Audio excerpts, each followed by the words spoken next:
우리의 삶에 대한 많은 정의가 있겠죠. 그런데 이 삶은 한마디로 말하면 문제 해결의 과정이다, 이렇게 말할 수 있겠습니다. 오늘 아침에 눈을 탁 떴는데 제가 알람 맞춰놓은 것보다 15분 전에 눈을 떴어요.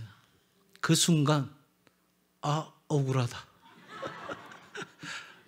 그러면서 일어날 것인가, 15분을 더 누워 있을 것인가. 어떻게 했을까요? 네, 당연히 일어나서 빨리 교회를 와야 되겠다 생각하고 서둘렀습니다. 여러분, 이렇게 우리는 아침부터 저녁까지 크고 작은 질문으로부터 삶에 생각지 않은 수많은 어려움과 문제로 우리는 어떻게 거기에 대한 답을 갖고 살아가야 되는가 하는 생각들을 많이 하실 것입니다. 살아가면서 겪게 되는 이 많은 문제들을 해결하는 방법을 제가 오늘 말씀드리려고 해요. 문제 해결에 대한 방법은 여러 가지 접근 방법들이 있을 수 있습니다. 그런데 그 모든 어떤 사람들의 이론과 또 주장과 생각들을 정리해 보면 아주 심플하게 3가지 단계로 문제 해결의 방법을 말씀드릴 수 있습니다. 그 첫 번째는 문제를 정의하는 겁니다. 문제를 정의하는 것. 뭐가 나한테 문제인가? 문제가 정의됐다면 그 두 번째, 해결책을 마련하는 겁니다. 그리고 3번째는 그 해결책을 실행에 옮기는 겁니다. 목사님, 오늘 특별한 거 말해 주는 줄 알았더니 다 아는 거 아니에요? 여러분, 그런데 다 아는 게 아니에요. 간단하게 먼저 말씀드린다면 해결해야 될 문제를 정의하는 것만큼 중요한 것은 없어요. 이 문제 정의가 잘못되면 잘못된 해결책을 찾게 되고 잘못된 해결책을 실행에 옮기면 우리의 문제는 여전히 풀리지 않는 숙제로 남아있게 되는 겁니다. 그러니까 이 문제를 제대로 정의하기 위해서는 우리를 혼란케 하는 여러 생각들과 또한 잡념들에 흔들리지 않아야 되는 거예요. 그러니까 내 안에서 막 복잡하게 일어나는 생각들, 거기에 우리가 귀를 기울이게 되면 진정한 문제를 제대로 정의해낼 수가 없다는 거예요. 우리의 경험에 의한 선입견, 또 잘못된 습관, 왜곡된 정보, 이러한 것들이 우리를 계속해서 흔들게 되면 결국은 잘못된 판단을 하게 되고 그 잘못된 판단은 문제 정의를 올바르게 할 수 없게 만드는 결과를 가져오는 거죠. 문제를 정의해야 그 다음 단계로 넘어갈 수 있는 겁니다. 그래서 이 문제를 정의해 갈 때 다른 사람이 내 삶의 문제를 정의하도록 내버려 둬서는 안 되는 거예요. 삶의 문제를 겪게 되면 옆에서 많은 말들을 하십니다. 이렇게 해라 저렇게 해라. 그런데 자신이 정의하면서 가야 돼요. 내가 정의하면서.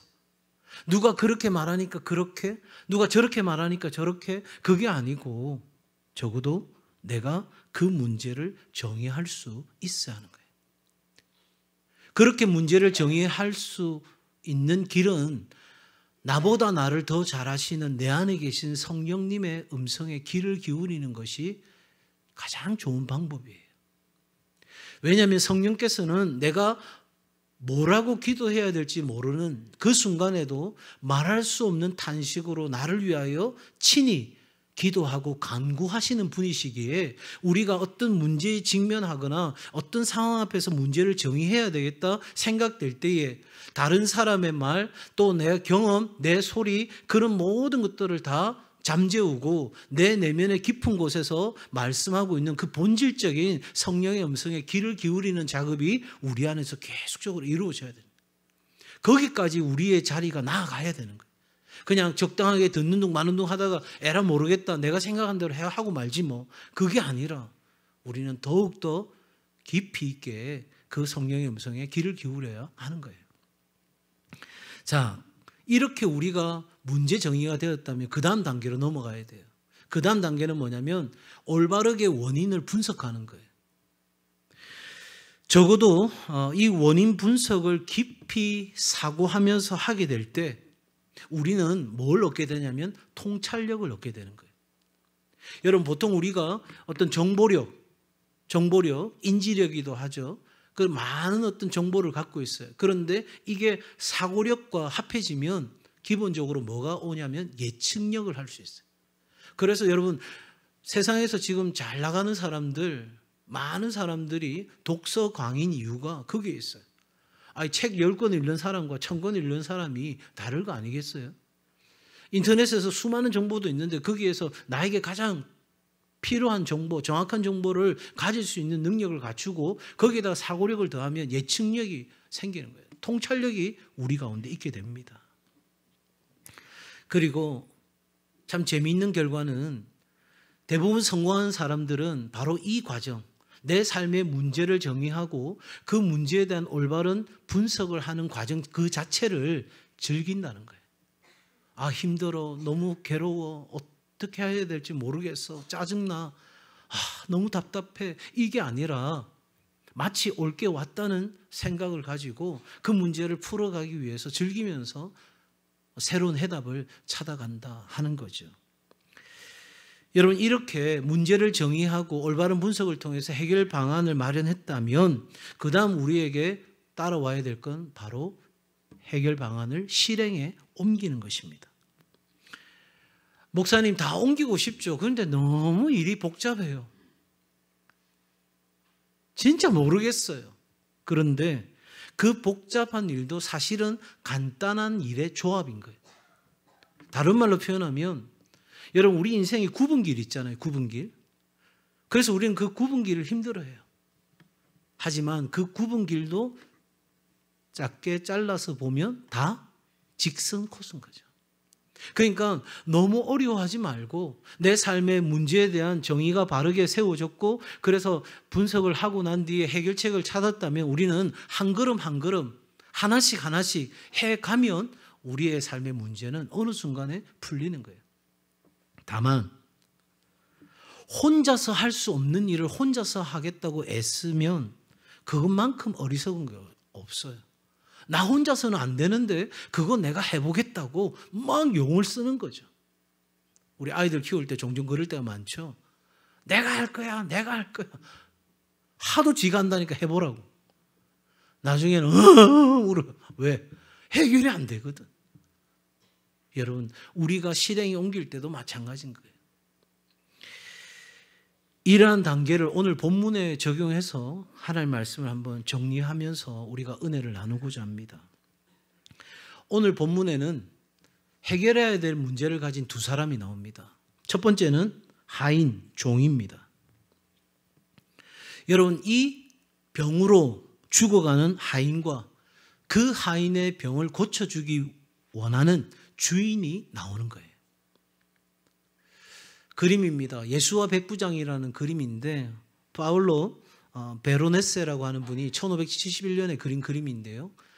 스페인 마드리드의 프라도 미술관에 있다고 합니다. 제가 스페인을 안 가봐서 자료를 통해서만 보았습니다. 한번 여러분에게 그 당시의 어떤 분위기와 느낌을 한번 생각해 보시라는 의미에서 그림을 한번 올려봤습니다.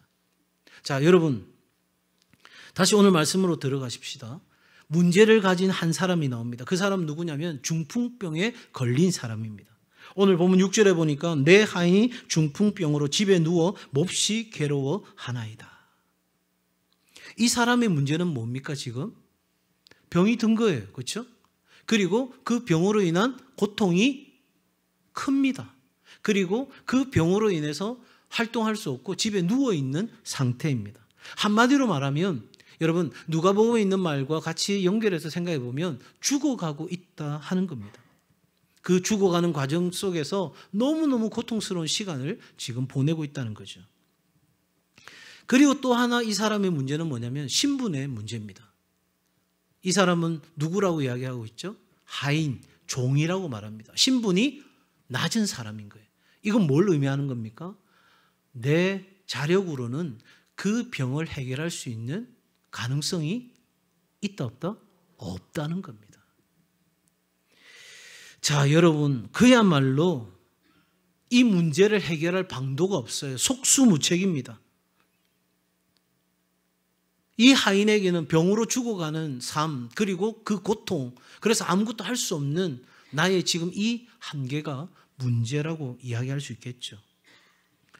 다음으로는 또 한 사람의 문제가 있습니다. 그 사람의 이름은 나오지 않는데 그 사람의 직분은 나옵니다. 뭐라고 합니까? 백부장이라는 거예요. 그 가브나움은 그 당시 로마 군인들이 주둔을 하고 있었던 곳입니다. 그리고 예수님께서 가장 많이 활동했던 곳 중에 하나죠. 여러분, 거기에서 100명의 군사를 거느리고 있는 백부장. 여러분, 어떤 면에서 보면 이 사람에게는 사실 문제가 될 게 아니었어요. 그 당시 유대인과 로마인과의 관계성을 생각해 보면 특히 이 로마 사람들은 유대인들을 조롱했어요. 그리고 학대했고요. 그 압제 속에서 고통받고 있던 유대인들은 로마인들을 그러니 너무너무 싫어하는 거죠. 그러면 이 로마인 백부장 입장에서는 그 하인 하나 죽는 게 뭐 대수롭겠어요, 그죠? 또 하나, 종 하나 데려오면 그만일 것을. 그런데 이 백부장은 이 하인의 문제를 누구의 문제로 가져갔냐면 자신의 문제로 가져간 거예요. 그것도 하인이 뭐 부탁했다거나 주변에서 그렇게 하라고 요청했다거나 그런 내용은 없어요. 그러니까 적어도 이 백부장은 스스로가 그 문제를 짊어지기로 결정한 거죠. 이유는 딱 한 가지예요. 누가복음에 보면 이 백부장이 그 종을 사랑했다고 설명하고 있어요. 여러분, 이 백부장에 있어서 문제의 정의는 뭡니까? 하인의 병을 고치는 것이었어요. 그러니까 한마디로 이 백부장은 그 하인의 인생의 답이 되기로 결정한 거죠. 우리도 부족하고 연약하지만 우리가 하나님의 은혜 안에서 감동되어져서 누군가의 삶의 문제를 내가 짊어지고 가면서 그 사람의 인생의 답이 되고자 하는 결정을 우리가 내릴 수 있어요. 그럴 때 우리는 그 사람의 문제가 바로 곧 나의 문제가 되는 거죠. 백부장의 이 문제는 참 가치 있는, 의미 있는, 보람 있는 고귀한 문제였습니다. 그리고 이 문제 앞에 백부장은 예수님께 찾아와서 간구합니다. 고쳐달라고요. 자기를 낮추었습니다. 자기를 싫어할 걸 알면서도 그는 예수님께 나와 부탁하고 있습니다. 여러분, 우리 인생을 살다 보면 이렇게 수동적으로 내가 원하지 않았는데 내 삶에 찾아오는 크고 작은 문제들이 있어요.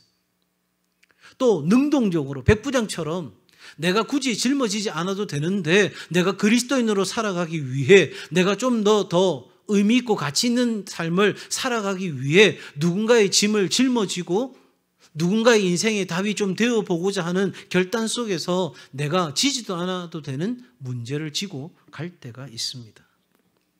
그런데 나도 너도 문제를 정의하는 데까지는 왔는데 그 다음 단계로 못 넘어가는 거예요. 여러분, 이 두 사람의 문제의 핵심은 뭐냐면 죽어가고 있는 상태, 그게 아니에요. 그 병으로 인한 고통, 그 하인이 당하는 고통을 바라보면서 아파하는 백부장, 그리고 나의 낮은 신분, 내가 로마인이라는 이 위치, 그런 것들이 문제가 아니에요. 문제의 가장 중요한 핵심은 뭐예요? 여러분, 뭔 것 같아요? 그런 일 안 당해봐서 난 모르겠는데요. 이런 표정들이신데 문제의 가장 핵심은 뭐냐면 고칠 방법이 없다는 거예요. 백부장이 하인을 살릴 방법이 없고 이 하인은 그 병을 고칠 방법이 없다는 거예요. 문제는 명확해졌는데 해결할 방도가 없는 거예요. 자, 여기서부터 우리의 이야기는 시작이 되는 거예요. 여러분, 이때 우리는 어떻게 해야 될까요? 참으로 놀라운 복음의 소식이 있습니다. 새로운 길이 열리는 거예요. 해결할 방도가 없었는데 해결의 길이 열리는 거예요. 그 길은 유일한 길입니다. 여러분, 이 하인의 답이 되어주기를 원했던 백부장 입장에서도 이건 쉬운 문제가 아니었습니다. 적어도 우리 인생을 살아가면서도 그러한 어려움에 직면할 때 우리 앞에도 해결의 길이 열린다는 것을 여러분 믿어 의심치 않는 성도들 되시기 바랍니다. 문제가 정의되었다면 해결책을 찾아야 된다고 말씀드렸잖아요. 그런데 아무리 둘러봐도 해결책이 없었는데 이제 해결책이 한 길이 열린 거예요. 바로 예수 그리스도입니다. 그래서 백부장은 찾아간 것입니다. 나의 문제를 해결하고 너의 문제를 해결하고 그렇게 살아가려면 우리에게 그러면 뭐가 필요할까? 적어도 내가 스스로 해결할 수 없는 문제에 직면했을 때 우리는 그 문제를 어떻게 해결할 수 있을까? 첫 번째, 맡겨야 한다 하는 것입니다. 뭐 해야 된다? 맡겨야 합니다. 문제를 해결할 방도가 나에게 없다면 맡겨야 합니다. 그런데 안타까운 건 우리가 스스로 해결할 수 있다고 착각한다는데 문제가 있는 거예요. 그래서 이런저런 대안을 찾고 내가 그렇게 애를 씁니다. 앞서 말씀드린 것처럼 부모가 볼 때 아이가 갖고 노는 그 장난감과 그 모든 흐트러짐은 해결할 수 없는 걸 뻔히 보고 있는데도 아이는 고집을 부립니다. 해결하겠다고요. 그래서 땀을 뻘뻘 흘리면서 막 애를 씁니다. 우리 하나님이 우리를 보실 때도 마찬가지 아닐까요? 이건 우리 스스로 해결할 수 없는 문제인데도 불구하고 우리는 우리의 잘못된 문제의 정의와 그리고 해결책을 내가 찾고자 하는 그런 시간들을 통해서 우리의 인생의 대안이 많아지면 고난의 시간이 길어질 수밖에 없는 거예요. 왜? 여러분, 그 모든 걸 내려놓는 순간 우리는 둘 중에 하나 결판을 내는 거예요. 하나님께 전적으로 맡기든지 아니면 하나님을 버리고 세상을 향해 가든지.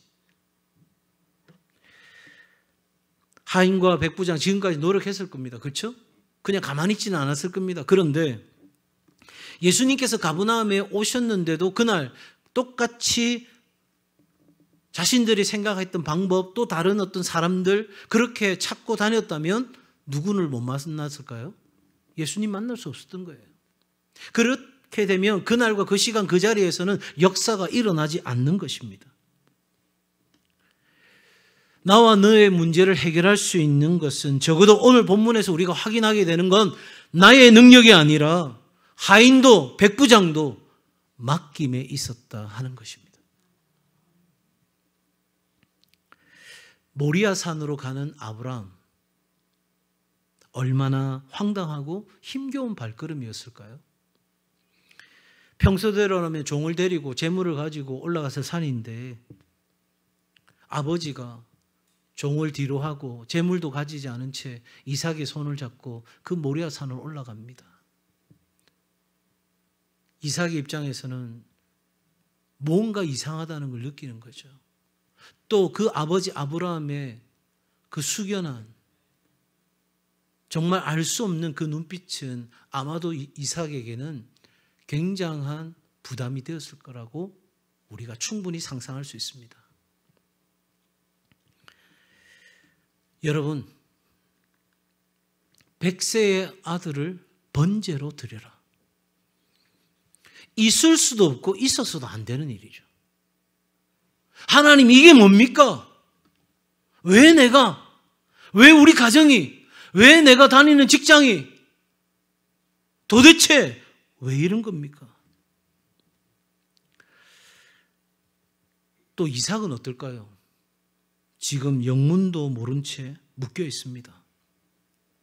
누가 이렇게 묶여 있겠습니까? 저 같으면 아버지 정신 차리세요 하고 바로 도망갔을 거예요. 근데 이삭은 그냥 아버지가 묶는 대로 묶임을 당합니다.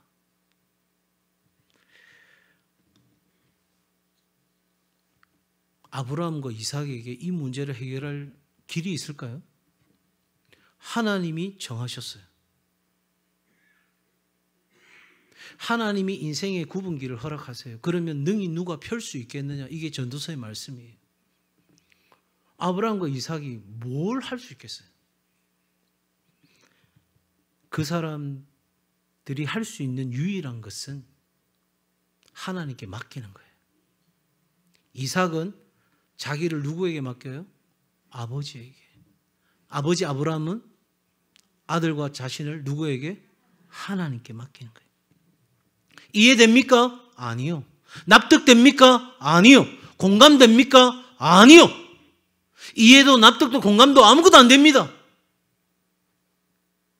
이럴 수는 없는 겁니다. 약속했잖아요. 하나님 주신다고 약속했잖아요. 하늘의 별을 보고 바다의 모래알을 보라. 너의 자손이 많을 것이라고. 그리고 내가 그들의 복이 될 것이라고. 그렇게 말씀하셨잖아요, 하나님. 도대체 이게 뭡니까? 그럴 수 있는 아브라함과 이삭. 그랬는데 한번 따라합시다. 그냥 맡겼습니다. 다시 한번 그냥 맡겼습니다.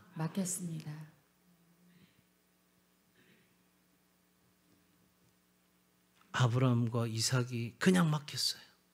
그랬더니 하나님이 문제를 해결할 방도를 준비해 주신 거예요. 그게 뭐예요? 여호와 이레인 거예요.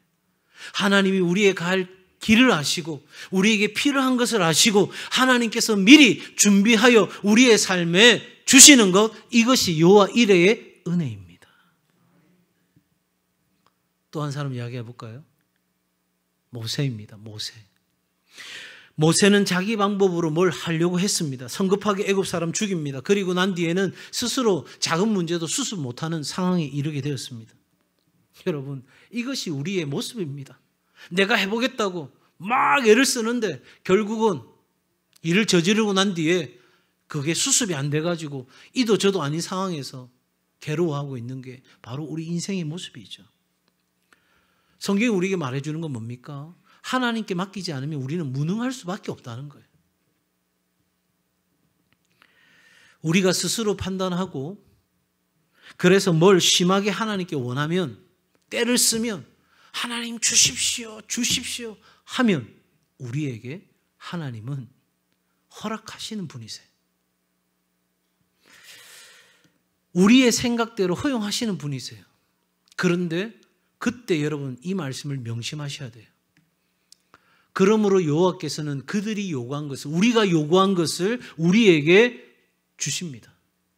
하나님 돈이 필요합니다. 내 인생 이 문제 풀려고 하면 돈이 있어야 돼요. 하나님 이 문제 풀려고 하면 힘이 있어야 돼요. 하나님 내가 이 문제 해결하려고 하면 사람들에게 지지를 받아야 돼요. 그러니까 하나님 이거 해주세요. 저거 해주세요. 우리는 하나님께 많은 걸 우리 스스로가 판단하고 요구합니다. 그리고 때를 씁니다. 울고불고 금식하며 우리는 그렇게 하나님께 나아갑니다. 그런데 하나님께서 때로는 너무 답답한 마음으로 우리에게 그것을 허용할 때가 있는데, 그런데 그들의 영혼은 어떻게 되었다고요? 쇠약해졌다는 거예요. 돈도 생겼고 힘도 생겼고 사람들의 지지도 받고 인기도 얻었는데 결국은 그 영혼이 피폐케 되는 일들이 일어나게 되는 거예요. 그러니 내 스스로 판단하고 내가 원하는 거 달라고 애를 쓰게 되면 여러분 부작용이 생긴다는 사실을 우리는 기억해야 합니다. 내 생각대로 내 마음대로 하려고가 아니고 전지전능하신 하나님께 맡기면 주가 이루십니다. 종종 우리는 마귀가 삶의 어려움이 우리를 위협한다고 생각해요. 크고 작은 그런 고난과 고통이 우리를 힘들게 한다고 생각해요. 그리고 우리의 원수 마귀가 어떻게든 우리를 못 살게 굴려고 한다고 생각해요. 그런데 오늘 제가 말씀드리잖아요. 문제 정의가 잘못됐어요. 우리의 문제는 뭐냐면 하나님께 맡기지 못한 거예요. 우리가 하나님께 맡기기 시작하면 이건 마귀의 치명적인 위협이 될 수 있어요. 마귀에게 완전한 치명적 위협이 될 수 있는 거예요. 왜냐하면 맡기는 순간 우리의 문제는 누구에게로 넘어갑니까? 진짜입니까? 우리가 하나님께 우리의 문제를 맡기면 더 이상 이 문제는 나의 문제가 아니고 누구의 문제다? 하나님의 문제입니다. 오늘 백부장이 하인의 문제를, 하인은 뭔가 바랄 수도 없는 상황이에요. 그런데 그 문제를 맡겼더니 그 백부장이 하나님께 나아가는, 예수님께 나아가는 그 결단을 통해서 바로 우리 주님께 맡기는 결과가 되어진 거죠. 이렇게 되면요, 하나님은 풀지 못할 문제가 없습니다. 해결 못하실 문제가 없습니다. 여러분, 어느 방직 공장에 있었던 일이라고 합니다. 그 공장에서는 일하다가 실이 풀다가 감기거나 얽히게 되면 무조건 공장장에게 보고를 해야 되는 시스템이었습니다. 어느 날 한 사람이 작업을 하다가 그만 실이 얽혀버리고 말았습니다. 그런데 이 사람이 그래도 경력이 있고 좀 이 회사에서 제법 오래 다닌 분이셔서 보니까 해결할 수 있겠더라고 생각했습니다. 그래서 대수롭지 않게 여기고 공장장에게 보고하지 않고 자기가 해결하려고 노력했습니다. 그런데 막상 해보니까 쉽지 않은 거예요. 그리고 이렇게 저렇게 해보다가 실은 더 엉망으로 엉키고 말았습니다. 그때야 이 사람은 자기 힘으로는 도저히 해결할 수 없다는 판단을 하고 하는 수 없이 공장장에게 실이 얽힌 것을 보고했습니다. 공장장이 와서 보고는 노발대발하면서 이야기하는 거예요. 아니 실이 얽힌 즉시 와서 보고를 해야지 어쩌다가 이 지경까지 만들었냐고. 그랬더니 이 사람은 겁도 나지만 한편 너무 억울한 거예요. 그래서 이렇게 이야기했다고 합니다. 공장장님, 사실 저도 최선을 다했습니다. 정말 열심히 이 문제를 해결하려고 노력했습니다. 그런데 그만 실이 이렇게 더 엉켜버린걸요.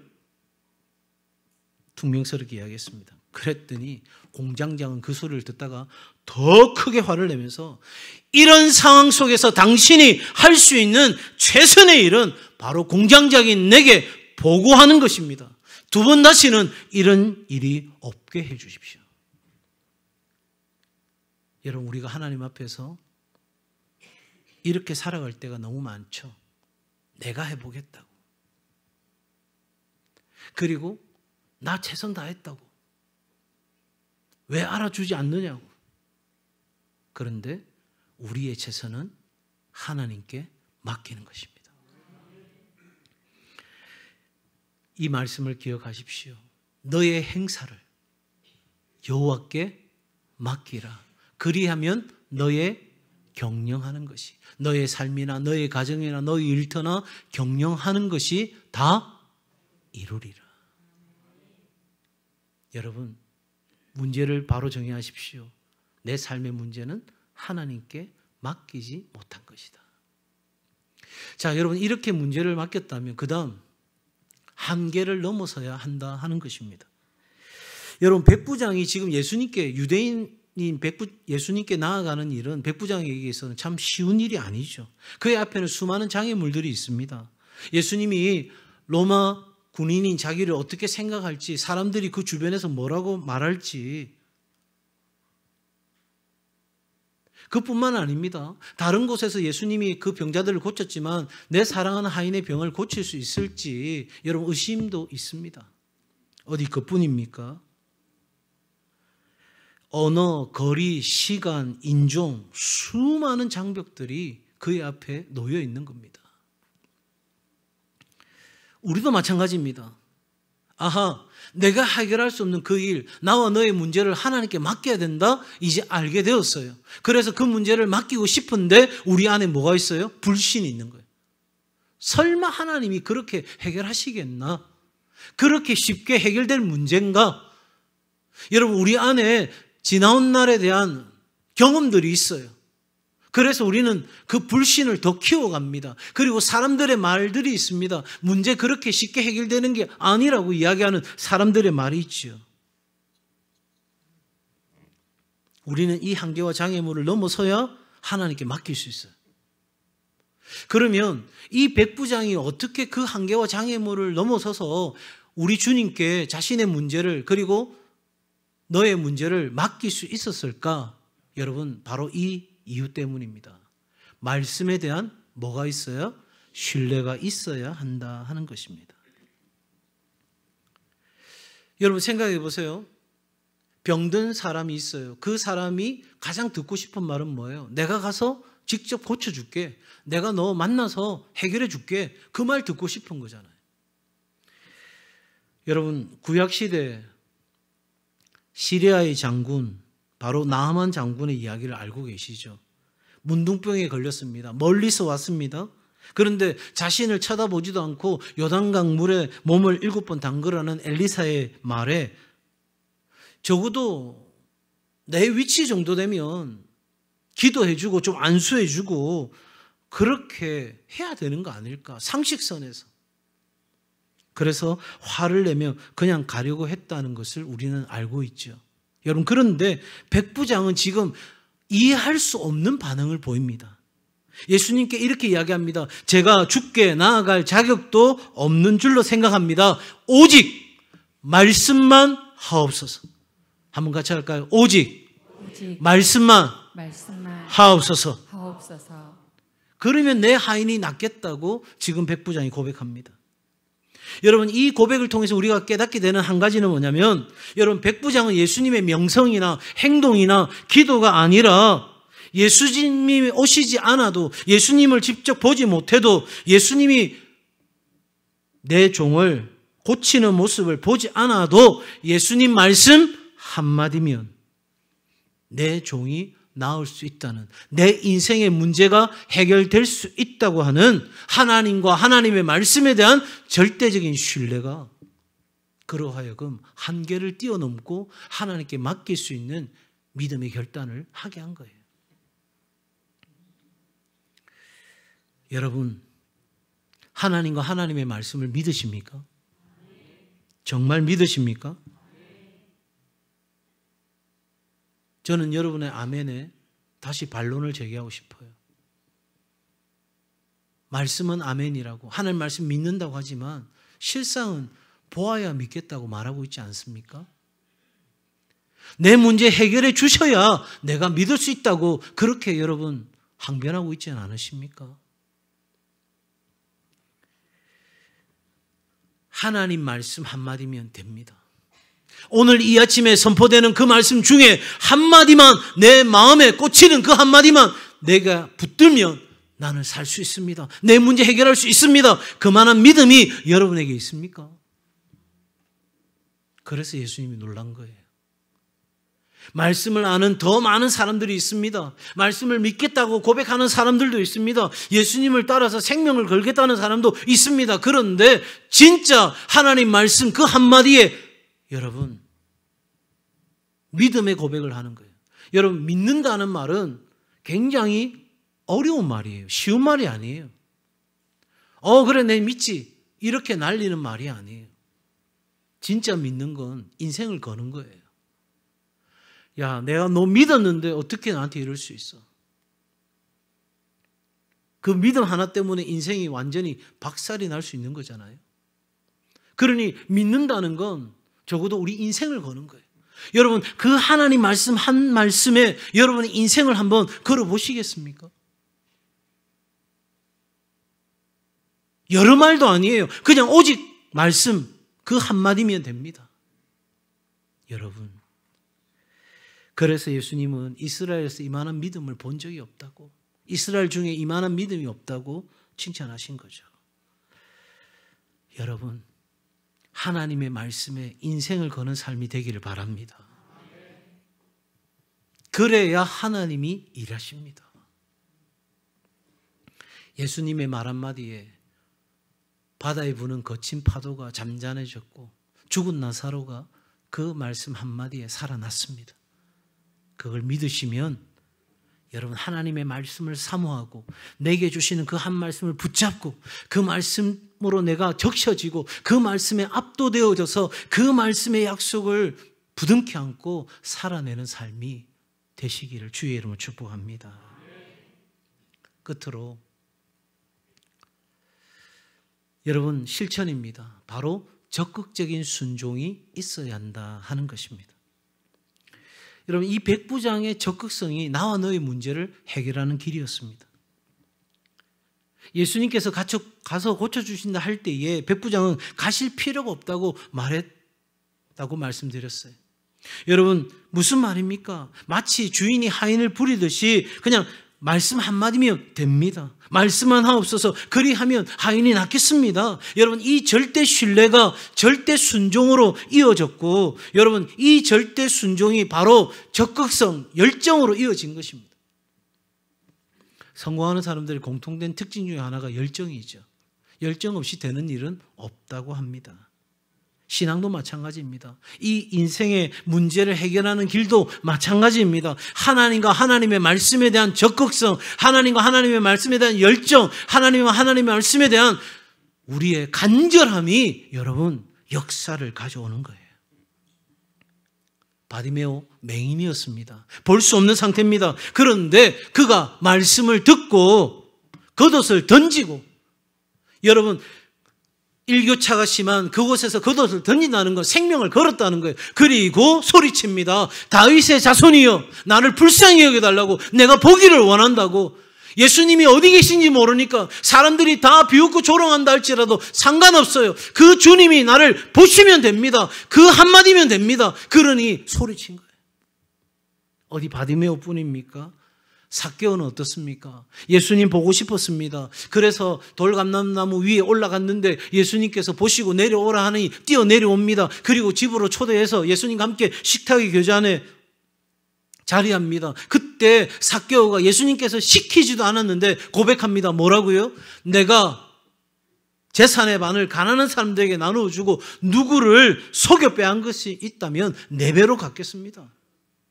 적극성입니다, 여러분. 어디 그뿐입니까? 우리가 잘 아는 마리아, 300데나리온이나 되는 향유를 깨어서 예수님의 발 앞에 부었습니다. 여러분, 하나님의 말씀을 신뢰하는 믿음이 있으십니까? 여러분, 하나님의 그 모든 은혜를 사모함으로 하나님께 내 인생의 문제를 맡기기로 결정하십니까? 그렇다면 우리에게는 적극성이 필요합니다. 열정이 필요한 거예요. 돼도 그만, 안 돼도 그만, 이런 정도의 신앙이 아니에요. 그런 신앙으로는 받을 복도 받을 수가 없어요. 제 말이 틀린지 안 틀린지 살아보시고 알게 되면 진짜 비참하지 않아요? 아니, 그냥 적당하게 살면 그냥 그렇게 사는 거예요. 내 수준에서 사는 거예요. 그것도 괜찮다면 오케이. 그런데 우리 인생 그렇게 살 이유가 없죠. 하나님이 우리를 향해서 주시는 그 은혜와 복을 마음껏 누리면서 살아가야 될 멋진 인생 아닌가요?